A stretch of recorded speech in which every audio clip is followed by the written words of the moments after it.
Thanks for joining us. With us today, I have a special guest. This is Tony Gonzales, Congressman from Texas. Your district goes from El Paso to San Antonio. You have more than 800 miles of the border. Yes, sir. You have 42% of the entire border of the southern border of America in your district. That's right. Very diverse district. You're a freshman, but you serve on appropriations. Yes. Part is from your background. You served in the Navy more than 20 years. You were born and raised in this area. Yes. But the border has really become an issue. So what are you hearing down there throughout? Oh, the border is as bad as it's ever been. You know, just this on Tuesday, I'm getting calls and texts from mayors and sheriffs, Border Patrol themselves, because of the pure chaos. It hasn't stopped. It hasn't slowed down one bit. The part that concerns me is the security piece. And you highlighted this over a year ago. No one's talking about this. You know, last year there were over 4,000 Russians that came through the border illegally. You know, we asked the question to Mayorkas, hey, how many of these people pose a threat? And the answer, they have no idea. This is a problem with the intelligence community. They should be asking these questions. Hey, how many terrorists are coming and trying to hurt us? Well, the things that are happening in Afghanistan and Ukraine impact our border, impact America, and I see it every single day.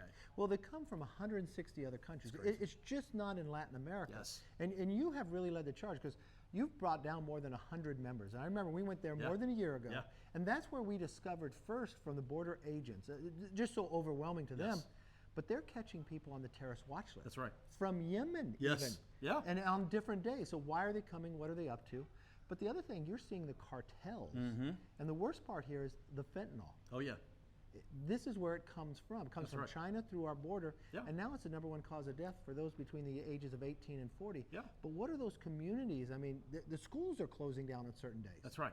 Oh, it's pure chaos. I mean, imagine these small, sleepy towns. A lot of my district is rural. You know, I've got San Antonio, very urban, but I got a lot of rural communities. Small little towns that all of a sudden they have high-speed chases. They've got fences that are getting destroyed. It's just chaos. What a lot of the Border Patrol agents are frustrated with is they can't do anything. They're in these processing centers processing people. They don't want that. I just had the sector chief call me yesterday going, Tony, my agents want to be back out in the field. To your point on fentanyl, you know, there's drones that are coming back and forth. They're dropping these little packets of fentanyl, taking them all over the country. We can stop this. And I think when we've been back to majority, we have a plan. That's what's exciting about this conference. We have a plan on day one. We're not just going to catch the bus. And I will tell you, the interesting part when I was down there seeing it, if a border agent is taken off the line to care for somebody, that's making it more wide open. Yes. And what they were telling us, the border agents, that they'd have women and children coming, and they'd go up and see it, and then they've never seen it before, a pack of men just running 100 where they know it's wide open, like it was caused. Yeah, 100%. And you know what else you're seeing? Is you're seeing a coordinated effort is what you're getting at. And the sad part about it is you've got these migrants dying at record numbers. Yes.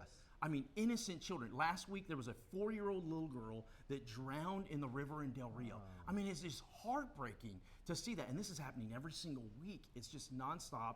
You know, they're being taken advantage. They're being taken advantage of because of this administration. They've doubled down on illegal immigration. It's terrible to see, and it's evident in my district. Now we have Title 42 that came in under President Trump to protect, especially during the pandemic.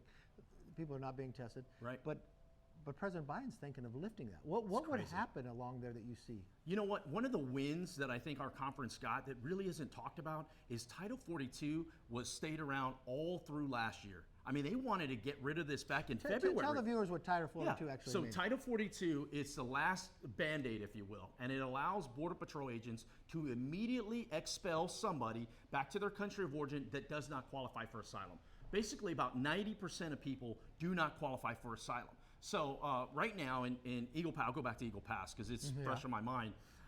You know, they've got 3,000 people in detention waiting to be processed. About 40% of those are Title 42. So if Title 42 goes away, you're going to see the record numbers double overnight. That's what has the Border Patrol agents I've heard there's scared. people sitting there just waiting for Title 42, and they're just going to come across it. And then for the poor border agent, even if they catch them, they can't send them back. Oh, they're getting crushed. They're getting crushed. You know, we saw in August all these Haitians under the bridge, these nearly 20,000 Haitians. You know what we're seeing now? We're seeing Cubans and Venezuelans in the same area. Eagle Pass is 30 miles down the road. There's no end in sight, but Republicans have constantly been pushing, and we will continue to push on that. So, well, I appreciate you for all your work. I appreciate you taking so many members down there so they could be educated on this. I just wish our vice president would go. That's right. To more than just, I wish our president would go. I wish Nancy Pelosi would go. She's in Austin this week. Just go a little bit further, and then you get to the border. There's real people that are hurting, and that's the part that they don't understand, is they're going to lose more than just Hispanic voters. And the problem now is with the fentanyl, every city's a border city. That's right. That's exactly right. Well, thank you for your work. Thank you, Keep up leader. the good work. Yeah, Talk to you soon. appreciate it. Thanks, leader.